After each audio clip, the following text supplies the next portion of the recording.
Good Friday morning, everybody. My name is Crystal Holloman, a digital reporter here at News 10, and we're going to take you to Oakland County, where a judge is getting ready to rule on whether or not Ethan Crumbley will be sentenced to life with or without parole. The defendant was 15 years old at the time of the offense.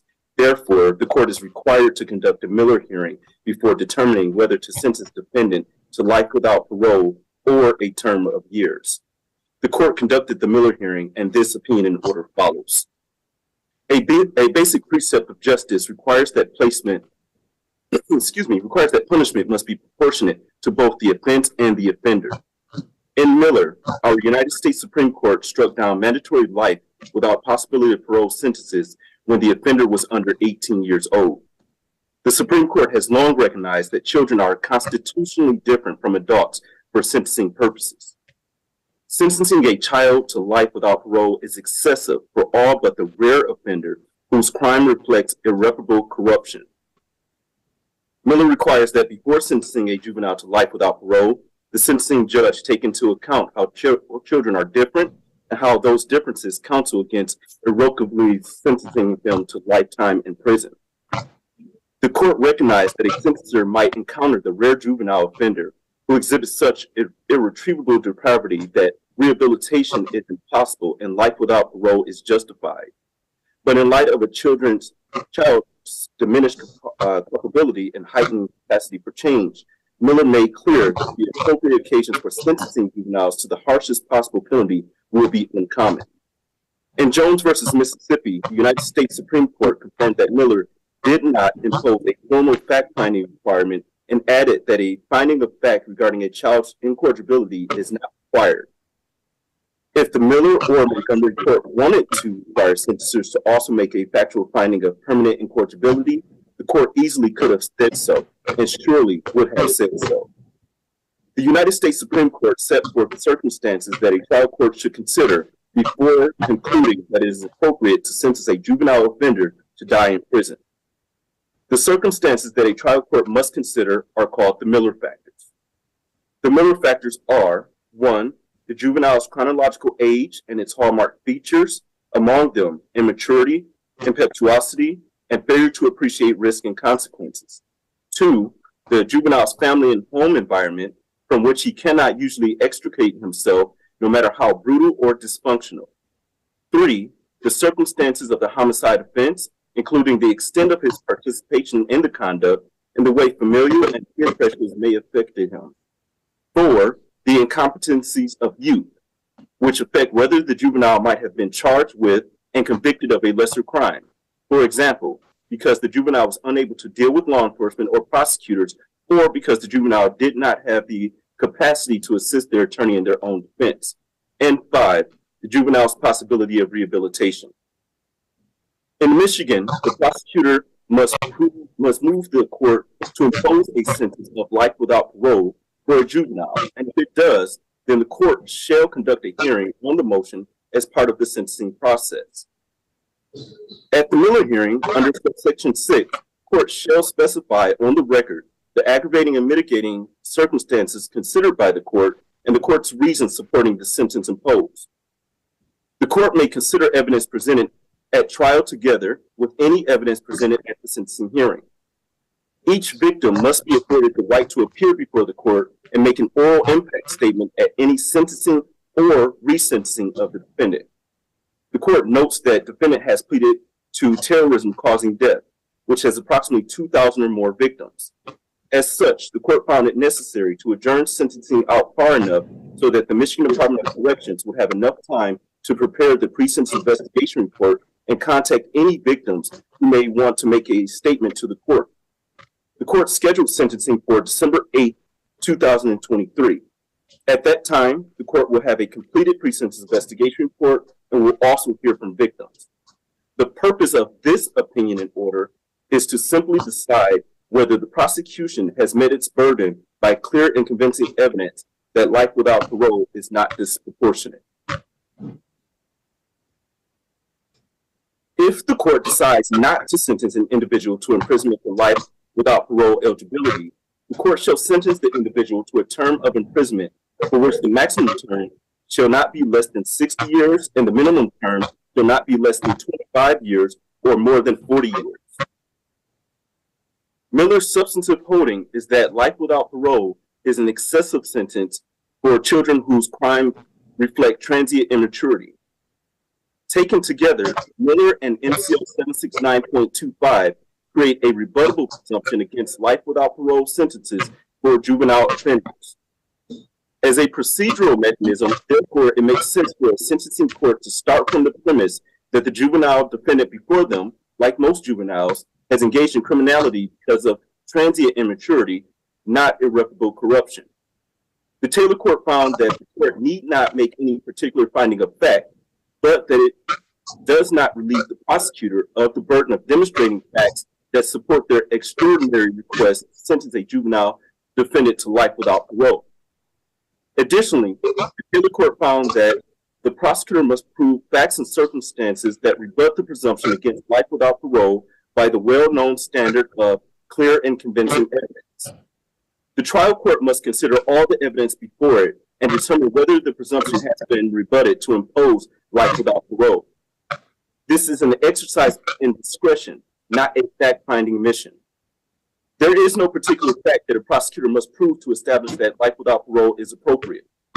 The Taylor Court cautioned the trial court's use of the Miller factors and stated, "We take this opportunity, however, to reiterate that it is undisputed that all of the Miller factors are mitigating factors. If a particular Miller factor does not militate against life without parole, for example, at most, that factor will be considered as neutral." The court again cautioned that trial courts are to ensure that Miller factors are not used as aggravators. Here, over the course of 4 days, this court held a lengthy Miller hearing. Both the prosecution and defense called witnesses, and the court admitted numerous exhibits. Taylor does not require this court to make any particular findings of fact. Therefore, the court will focus on the Miller factors and the evidence that mitigates each factor, as the Taylor Court cautioned. The court will begin its analysis regarding the first Miller factor, the juvenile's chronological age and its hallmark features, including immaturity, impetuosity, and the failure to appreciate risk and consequences. First, this court finds that defendant's age is a mitigating factor. There is no dispute that at the time defendant committed the underlying offense, he was 15 years and 6 months old. The court will focus its analysis regarding defendant's age based upon the testimony of Dr. Daniel P. Keating, who is qualified as an expert in adolescent brain development. Dr. Keating testified that he has conducted research in developmental science broadly, but has specifically focused on adolescent brain development and adolescent neural development. He has been involved in research regarding early childhood development and effects of early life diversity on the life course. He has never met defendant.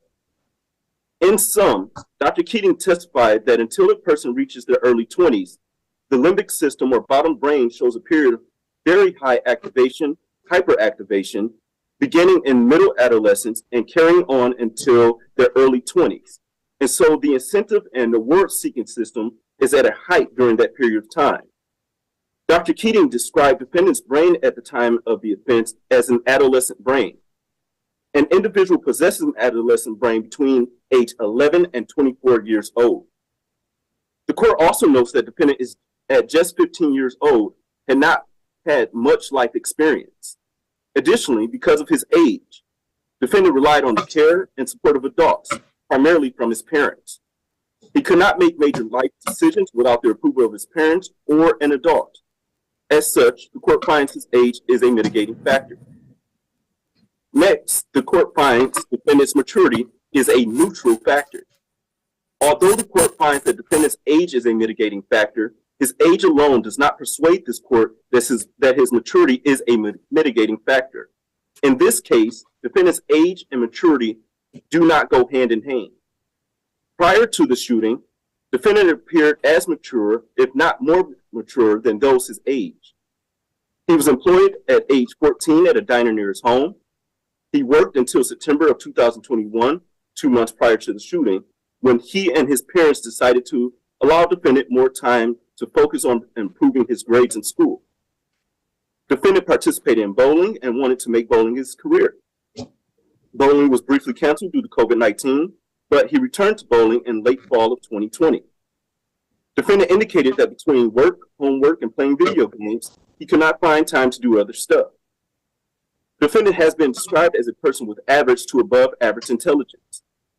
Defendant advised Dr. Anaker that in August 2021, he persuaded his father to get him a new gun, a .22 Derringer two-shot. Defendant paid for the gun with his own money. Defendant also advised that he persuaded his father to buy him a 9mm pistol that was ultimately used in the shooting. Defendant advised his father bought the gun with the defendant's money. Defendant practiced at the gun range shooting the gun with his mother and showed his mother how to use the gun. This does not illustrate the hallmark immaturity of a child. Further, defendant had mature thoughts regarding how society functions that do not align with immaturity. In defendant's journal, he discusses his view of the American school system. In part, defendant stated, "I'm already forced to wake up at 6:30, 5 days a week, and be bored out of my mind for 7 hours straight, and I'm not going to let some self-centered snowflake bitches tell me if I'm allowed to talk or whether I have to put my head down or not. It's straight up fucking retarded. And when I talk about this to people at school, they don't understand what I'm saying. But when I talk about this to an adult, they understand. It's basically like I found out the truth early, and I guess the people who work in the school don't like that and try to force school is life on me." Defendant reiterated same or similar feelings in a video he recorded the night before the shooting. In the video, he weighed his future employment prospects, including joining the military. He even weighed the pros and cons of joining the military. The court finds that defendant is mature. He can weigh the pros and cons of future employment, how he would live his life, and whether he would be happy in any career. Unlike immature children or teenagers, defendant thought in depth about his future and how he fits into the world. To be clear, the court is not saying that teenagers cannot or do not think about their futures, but the level of defendant's in-depth thoughts about his future leads this court to believe that he is not immature or has the hallmark immaturity of a child. Lastly, he had been employed, participated in bowling with friends, and was able to convince his parents to buy him 2 guns and practice at a gun range. As will be discussed below, the defendant conducted significant research before he committed the underlying crime, including the type of weapon he would use and possible criminal penalties. Defendant's thorough planning and research does not reflect hallmark immaturity of youth. Taken together, defendant appears more mature than others his age. His thought process, actions, and statements do not align with the hallmarks of youthful immaturity. As such, the court finds his maturity is a neutral factor. Next, the court finds defendant's impetuosity and potential failure to appreciate the risk and consequences of his actions are neutral factors.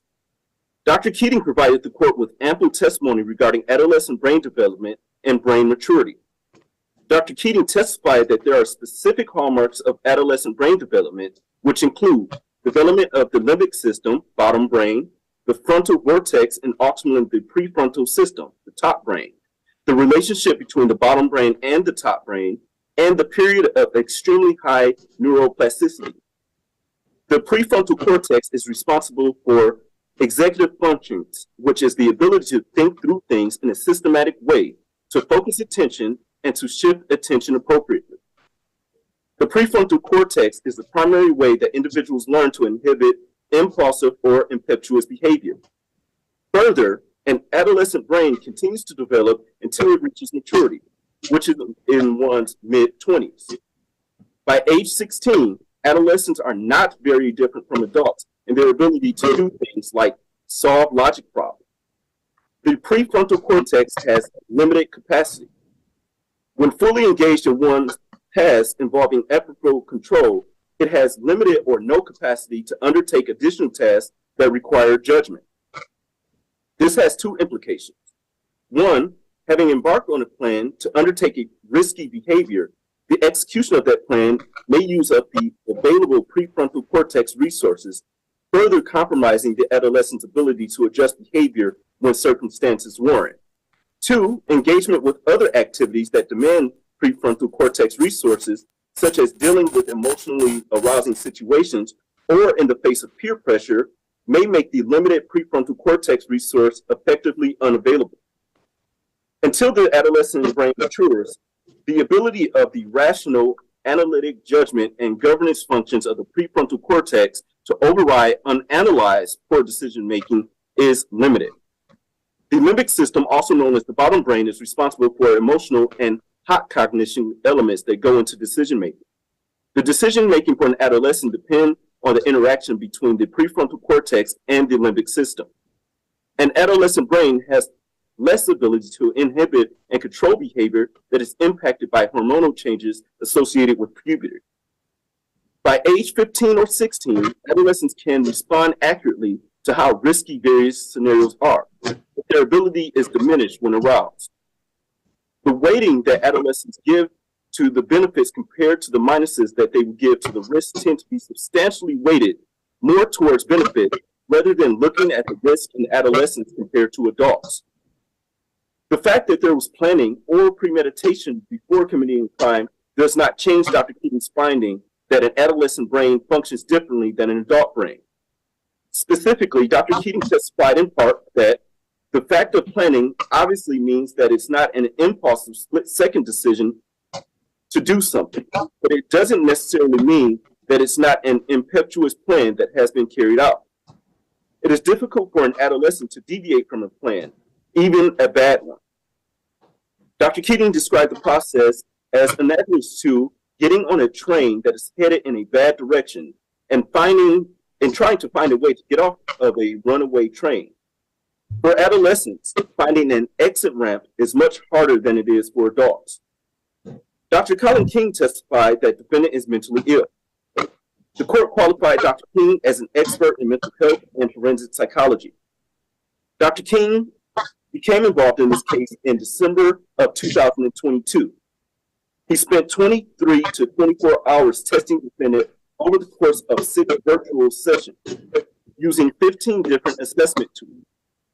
Additionally, he reviewed a litany of records, including police reports, defendant's schoolwork, defendant's text messages between the dates of April 5th, 2021 through April 7th, 2021, Oakland County Sheriff's statements from 2 students, videos of the shooting, the bird video, and defendant's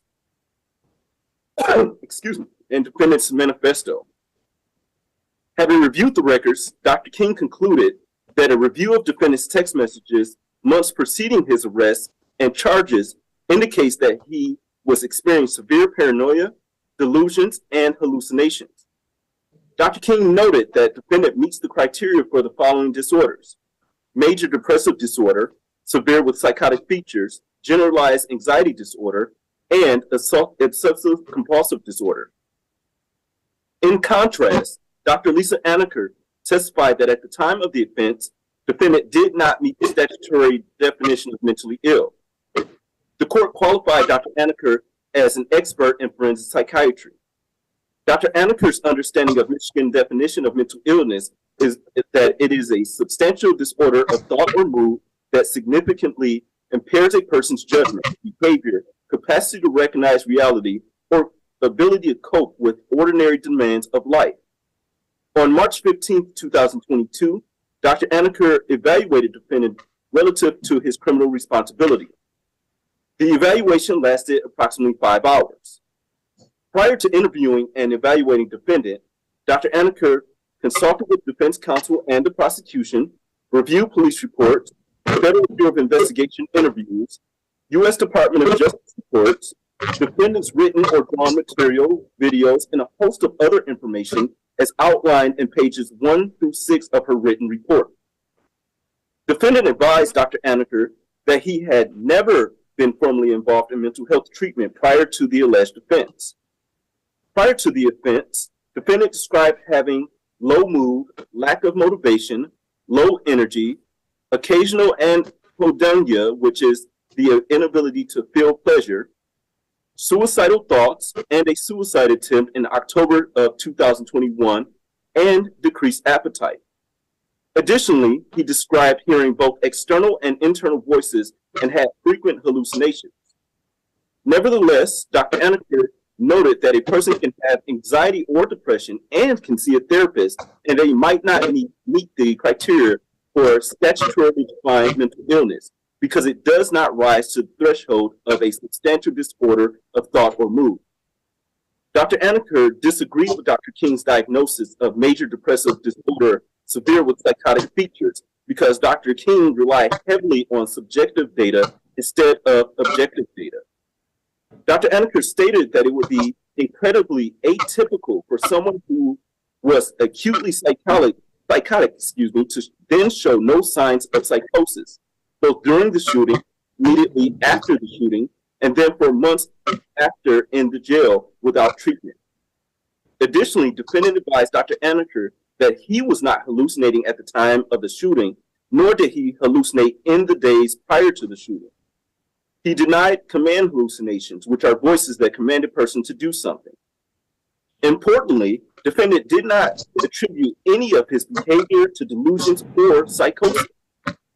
Dr. Anaker did not contest that defendant had low mood, but disagreed that he met the level of functional impairment that is necessary for a major depressive disorder diagnosis. Here, there is no single dispute that defendant planned to kill multiple people at Oxford High School. Defendant documented his plan in a journal, including who he would kill first, a pretty girl with a future. Defendant's journal is 22 pages long. Lieutenant Timothy Willis testified that all 22 pages in the journal referred to the school shooting. On page 22 of the journal, defendant wrote, "I want to shoot up the fucking school so badly. Soon, I'm going to buy a 9mm pistol." Additionally, he wrote that he would shoot anyone he sees and that he would aim for the head until he had to reload, that he would find a full class, and throw a Molotov cocktail in there. He wrote that he would continue to shoot people until the police breached the building, and then he would surrender and spend the rest of his life in prison. Defendant did not plan on killing teachers, but planned to kill a specific teacher. He wrote in part, "I'm sorry for this, Mom and Dad. I'm not trying to hurt you by doing this. I have to do this. This is the last passage I write. It's currently 29/11/2021, 1:23, exactly one day before the shooting." Defendant planned to cause the biggest school shooting in Michigan. He did not want to kill himself because he wanted to see the world react to the shooting. The court has reviewed what has been referred to as defendant's statement of intent video dated November 29th, 2021, the night before the shooting. The first video is approximately 19 minutes and 59 seconds long.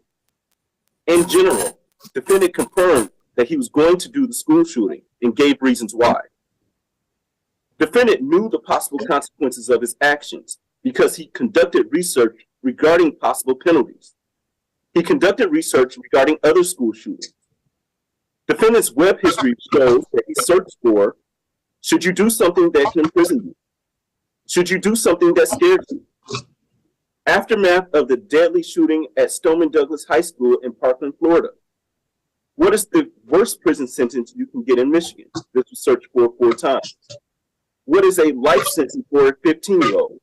This was searched for 3 times. What is the legal age to be sent to prison? Michigan Youth Correctional Facility. What prisons are there in Michigan? Has anyone ever been executed in Michigan? What states have the death penalty? Is Nicholas Cruz sentenced to death? What does maximum death penalty mean? Further, defendant researched and considered the type of gun and ammunition that he would use during the shooting. In defendant's journal, he wrote, "So now, I'm pissed because I want to do the shooting with a 9mm pistol, as they are effective for killing. But right now, all I got is a puny 22 LR Kel-Tec that I don't know where my dad hid it." In his journal, defendant drew 2 separate rounds of bullets. He specified that the kill range for a 22 caliber rifle is 25 meters maximum, whereas the kill range for a 9mm parabellum pistol is 100 meters. On multiple occasions, the defendant practiced shooting a gun at a shooting range. Additionally, in preparation for the shooting, defendant researched the school's layout and downloaded a map of Oxford High School. The map showed locations of classrooms, restrooms, entrances, and exits. Prior to downloading the school map, he conducted an internet search regarding the average police response time for a shooting. He created a list of items needed for the shooting that included a 9mm pistol, 2 to 5 Molotov cocktails, 1 to 3 powered NOS flares, a pair of gloves, hat, jacket, mask, and a knife. While at the school, but prior to the shooting, defendant plugged his ears with tissue paper to muffle the gunshot noise. Not only did defendant plan every action, but he also followed through with his plan.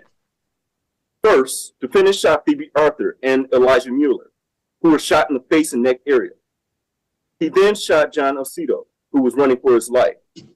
He then shot Kylie State, Riley Franz, and he killed Hannah St. Juliana. Defendant shot and killed Madison Baldwin. He shot Tate Muir in the back of the head from approximately 100 feet away, killing him.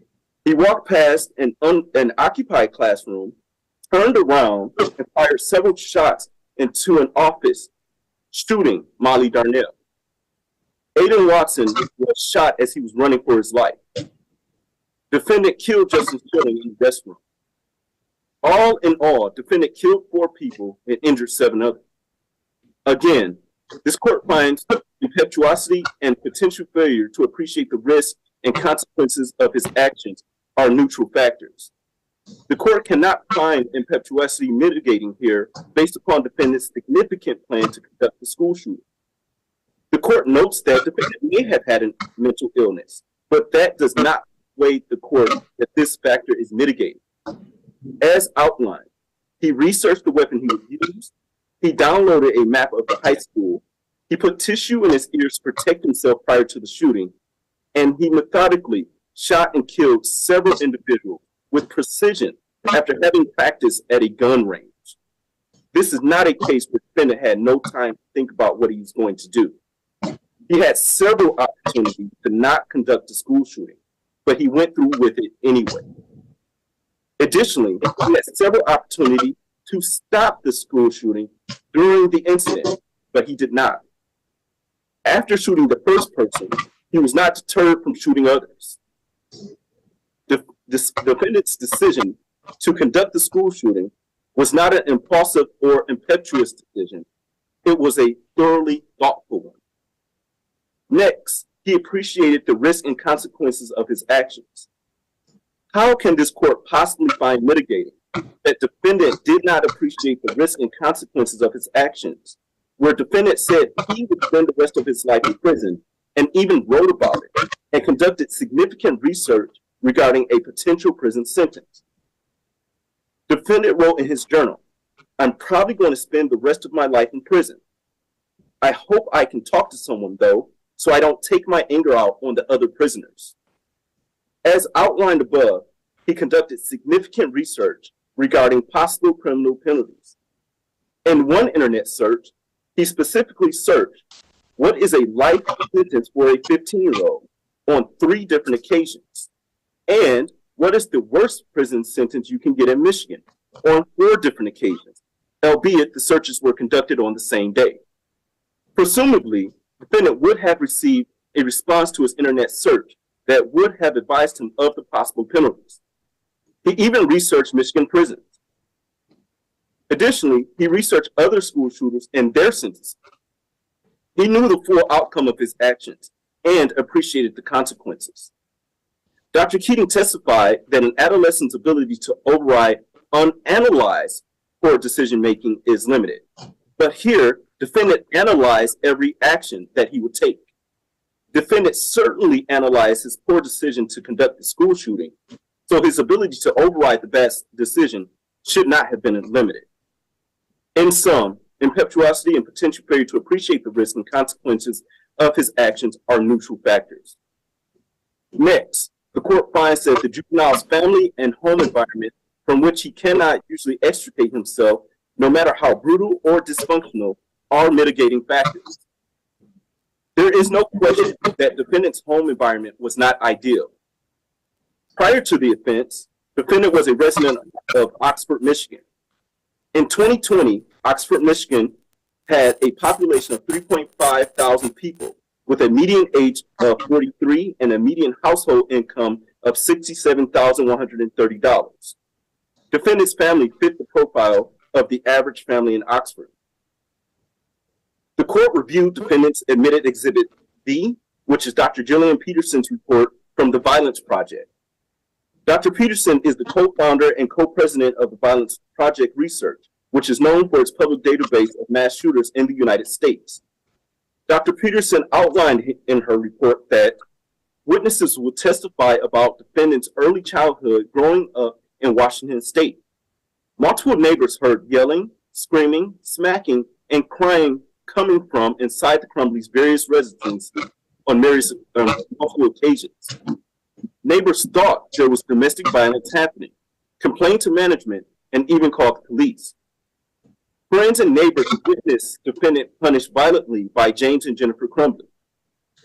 Defendant's elementary school teachers will testify that James and Jennifer Crumbley were not active in his education. Witnesses will testify that daily fighting continued into defendant's adolescence up until the time of the shooting. James and Jennifer Crumbley fought loudly on a daily basis until late in the night and early mornings. They were often intoxicated during these altercations. The court notes that over the course of the 4-day Miller hearing, it did not hear from any of the witnesses that Dr. Peterson outlined. Nevertheless, Dr. Peterson's report is consistent with Dr. Colin King's testimony regarding defendant's upbringing and home environment prior to the shooting. The court finds that defendant's parents neglected him. As early as age 6, defendant was left home alone. Dr. King interviewed a neighbor who advised that defendant would go across the street to the neighbor's home, especially during thunder showers, to report that he was afraid and would ask for help. While at home alone, defendant spent countless hours playing video games and spent an inordinate amount of time going to different websites and indulging in various graphic media. Defendant began to fantasize about being a part of violent scenes. Dr. King referred to defendant as a feral child. He defined feral child as a child who has been abandoned. Dr. King profiled defendant as a feral child because he had high levels of isolation, lack of parental support, lack of guidance, and lack of resources. Despite requesting mental health care, his parents failed to take him for a psychological medical evaluation.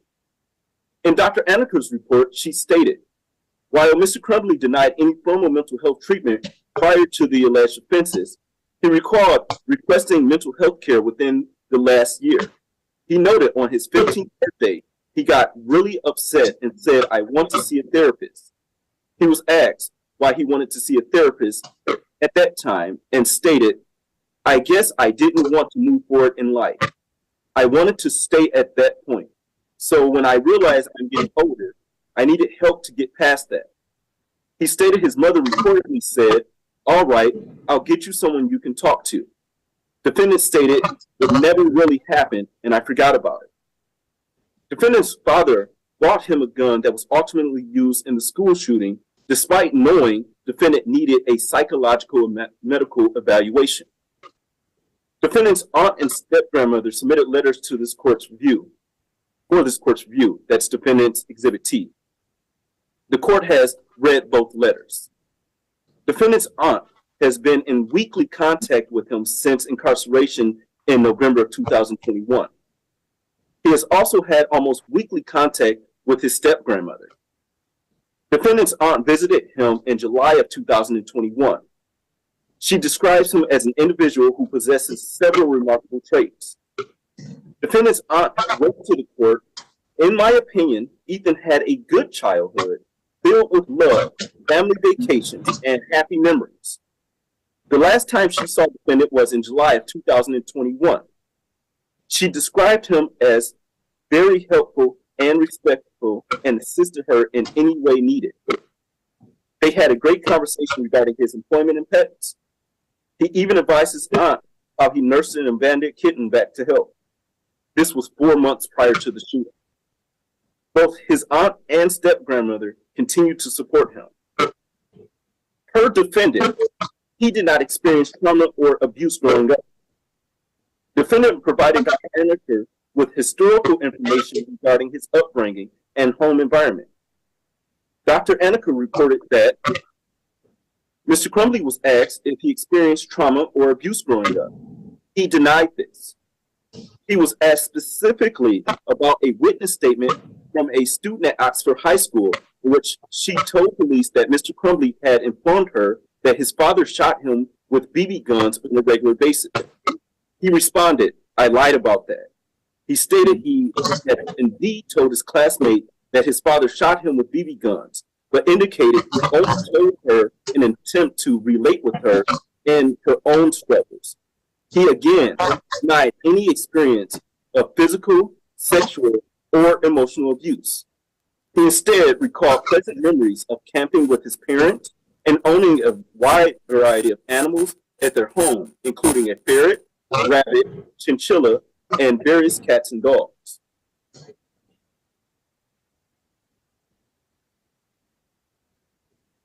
There is conflicting evidence regarding the defendant's home environment. Therefore, the court places little to moderate weight on this factor. For example, the defendant reports that his childhood was good, but Dr. King referred to the defendant as a feral child. Dr. King reported that the defendant's physical abuse was debatable, but defendant denied any history of physical abuse. Dr. King reported that defendant suffered from trauma, but the defendant denied any history of trauma. Dr. King reported that defendant suffered emotional abuse, but defendant denied any history of emotional abuse.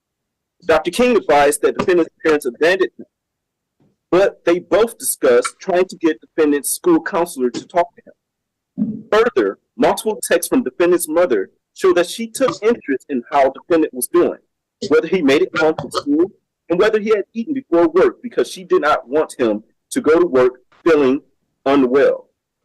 For example, defendant's mother texts his father, "Is he being weird and depressed?"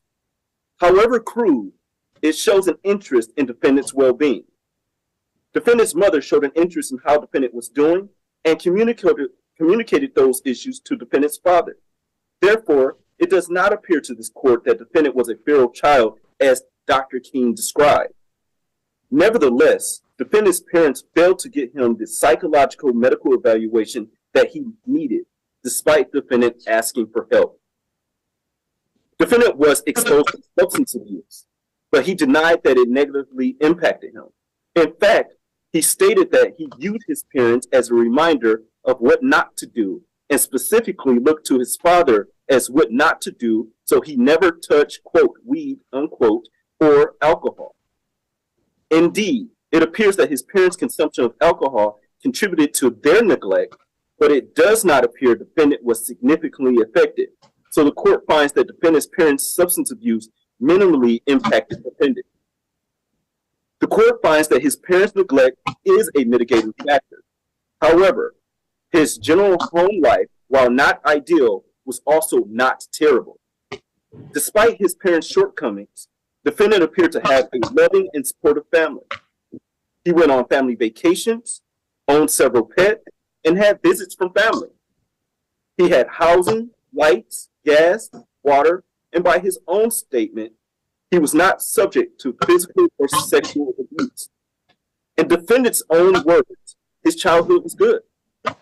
In sum, the court finds that defendant's parents frequently left him alone since an early age, that his parents frequently used alcohol and argued in front of defendant, that his parents failed to take his mental health seriously, and that his father bought him a gun that he used in the school shooting. Taken together, defendant's family and home environments are mitigating factors. The court finds the circumstances of the homicide offense are neutral factors. There is no doubt that defendant committed a premeditated heinous crime. There is no need to be repetitive. The facts speak for themselves. Nevertheless, the court finds that defendant was the sole participant in the underlying crime. This was not an impulsive decision, nor was he peer pressured into committing the crime. He methodically walked through the school, picking and choosing who was going to die. He wanted to kill the innocent. The court finds this factor neutral.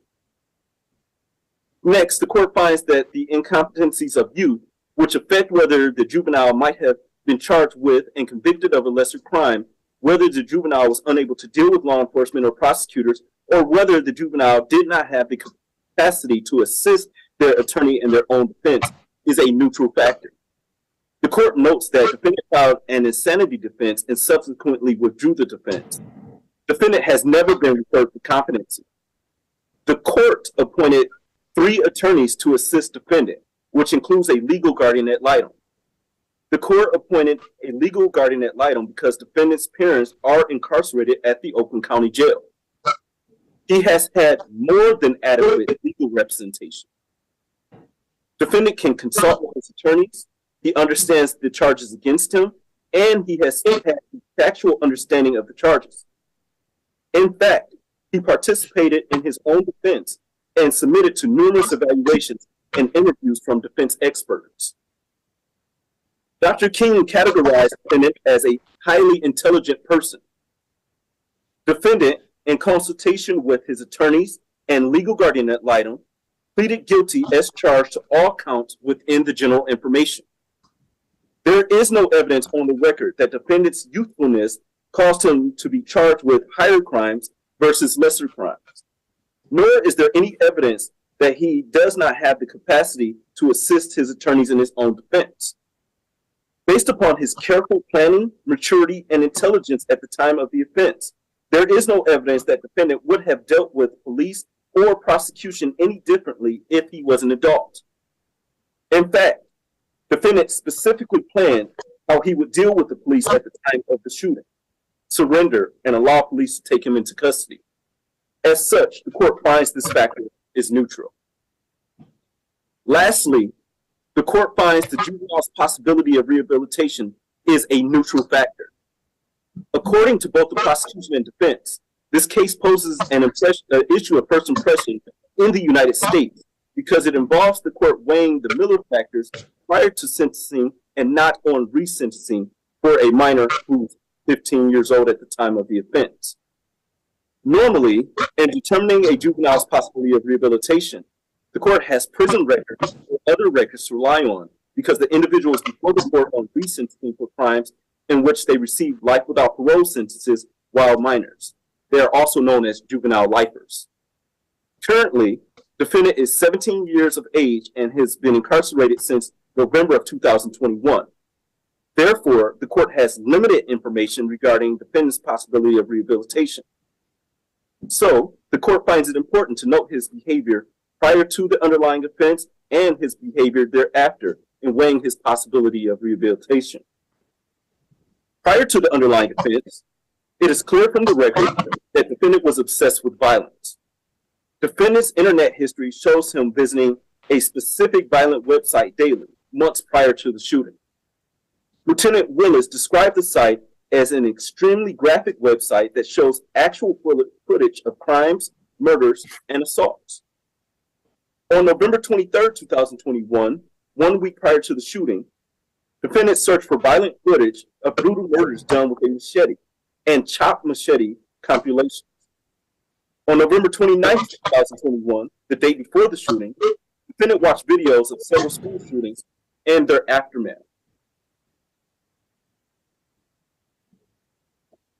The court reviewed school assignments and emails from school employees. Defendant drew pistols and rifles on several classwork assignments. An assignment asked defendant about his favorite books, movies, and TV shows. Defendant wrote in part that his favorite book is Resistance and Making Bombs for Hitler. A teacher caught defendant looking at different bullets on his cell phone while the teacher passed out essays. There were 93 pages of homework papers found in his backpack. There were guns drawn on at least 33 pages of homework. Additionally, the court has read defendant's journal.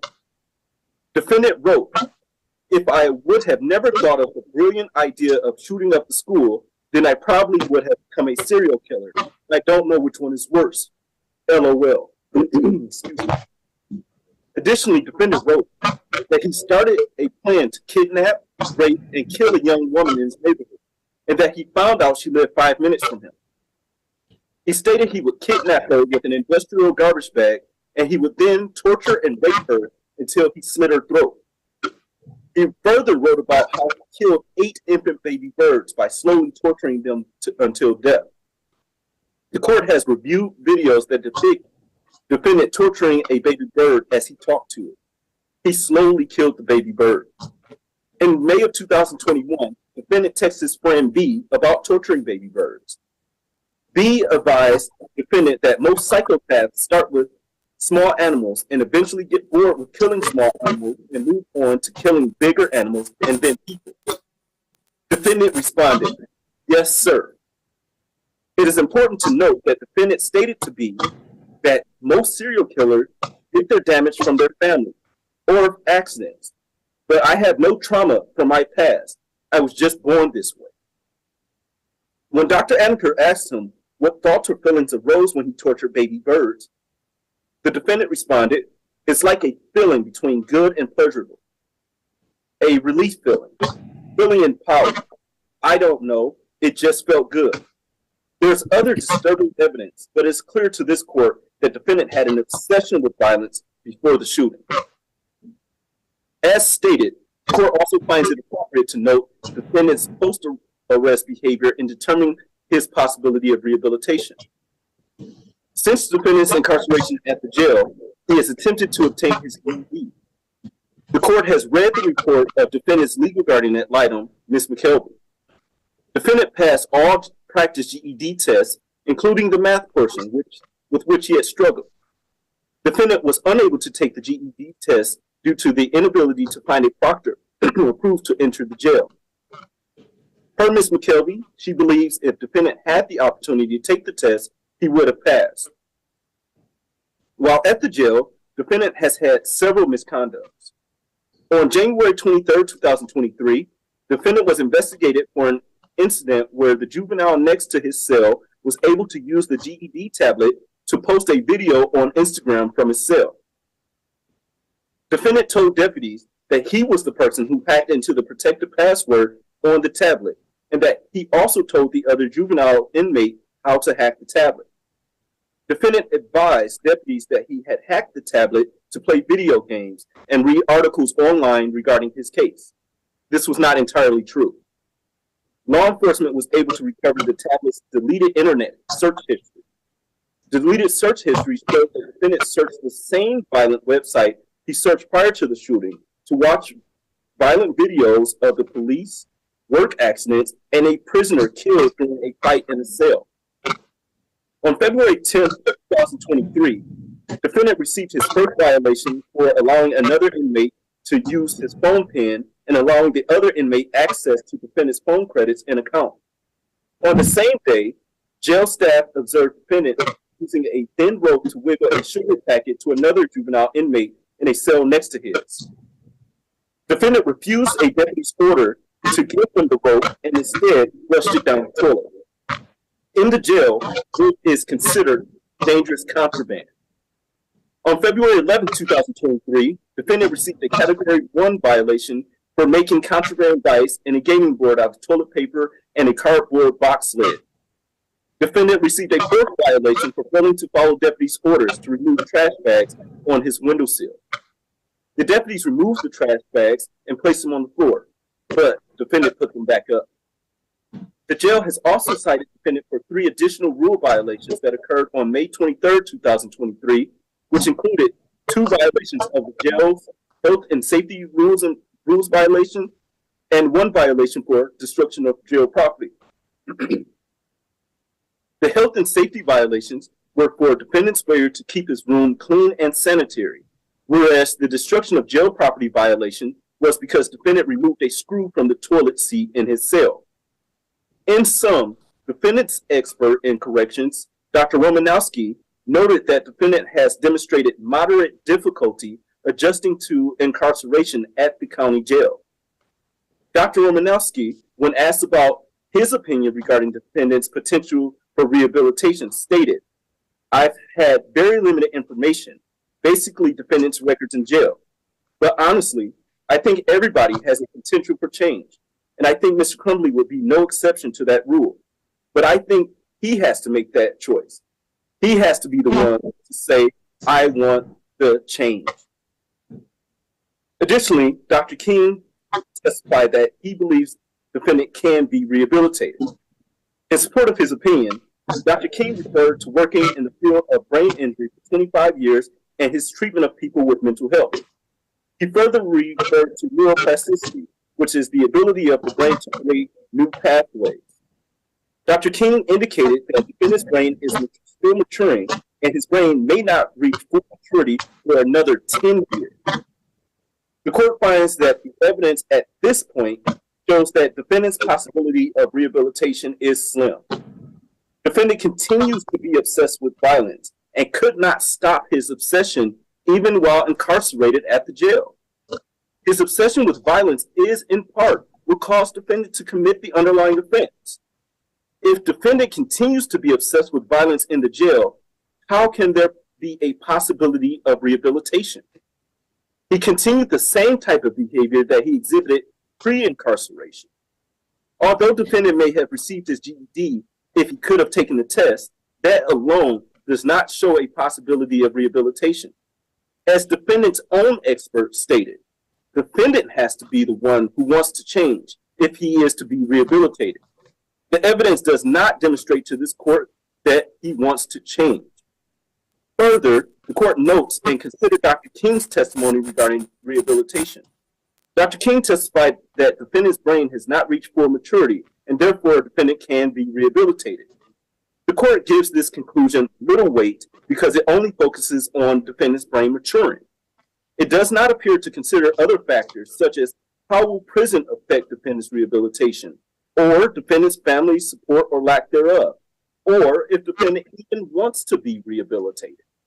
In short, the court cannot find that there is a possibility that defendant can be rehabilitated based solely on his brain maturing. Daily, there are people who have mature brains that commit heinous crimes and show no signs of rehabilitation or possibility of rehabilitation. The court finds defendant's possibility of rehabilitation is a neutral factor. In conclusion, the court finds that defendant's age and home and family environment are mitigating factors. The court finds the remaining factors due to it. This crime is not the result of impetuosity or recklessness, nor does the crime reflect the hallmarks of youth. Defendant carefully and meticulously planned and carried out the shooting. Accordingly, the court, having weighed all factors and noting the Michigan Supreme Court's admonition in Taylor, finds that the prosecution has rebutted the presumption by clear and convincing evidence that a sentence to life without parole is a disproportionate sentence. As such, this case will proceed to sentencing on December 8th, 2023. That is the order of the court. With that, counsel, we need to set another placement hearing because I have to still review defendant's placement every 30 days. I'm looking at October 20th, 2023 at 9 a.m. via Zoom for the next placement hearing. Does that work for counsel? That's fine for the people, Judge. Thank you. Work for defense? Yes, it does. Thank you. With that, the court will enter this order forthwith. Is there anything else we need to address for the record this morning? No, Your Honor. No, Judge. No, this. Thank you. With that, everyone's all set. Everyone have a great day. Thank you. Thank you. Thank you, Judge.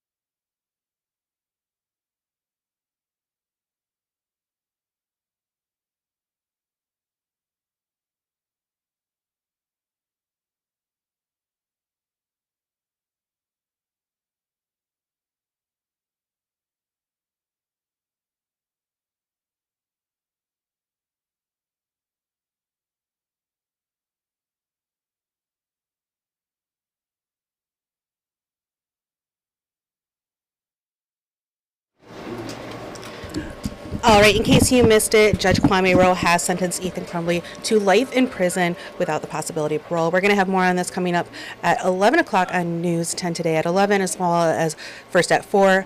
Also at 5, 5:36, 10 p.m., and 11 p.m. We will have full coverage on this. Again, Ethan Crumbley sentenced to life in prison without parole. More sentencing is going to be, or he will be sentenced to life without parole. That is going to happen in the next coming days. Up next, we're going to be checking in with the UAW International President as they decide whether or not they are going to add more striking locations.